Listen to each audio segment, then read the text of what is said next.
At syempre, yung ating mga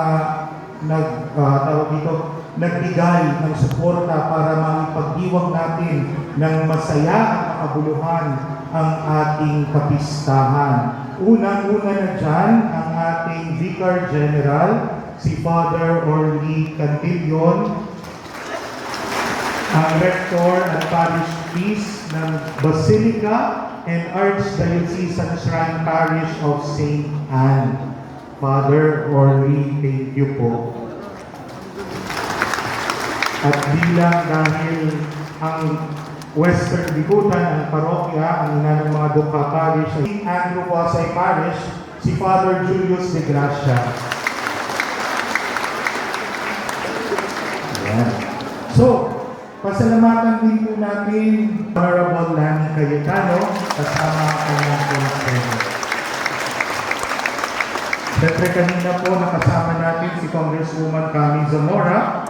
At siyempre, pasalamatan din natin ang ever-supportive at active nating Kapitan de Barangay, si Cap Dermas and Council. Ayan.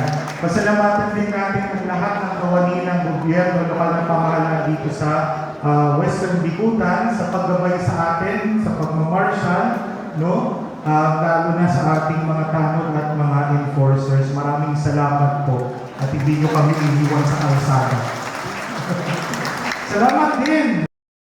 No? Si Ating Leng, Jennifer Portin, no? At ang kanyang pamilya. Maraming salamat po.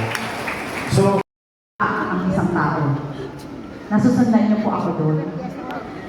Dinadamayan at sinasamahan ng Panginoon ang mga dukha para hindi umitaw sa faith, para na buhay hanggang makaraos sa pagiging dukha at magkaroon ng aking masayang pagbati ng Happy Fiesta sa inyong lahat. Salamat, Father Jay, for giving me this beautiful opportunity na ma-address ang ating mga kababayan sa Western Bigutan.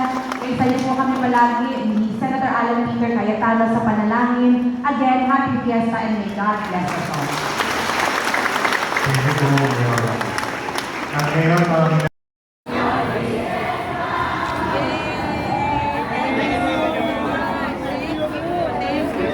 Ano ba?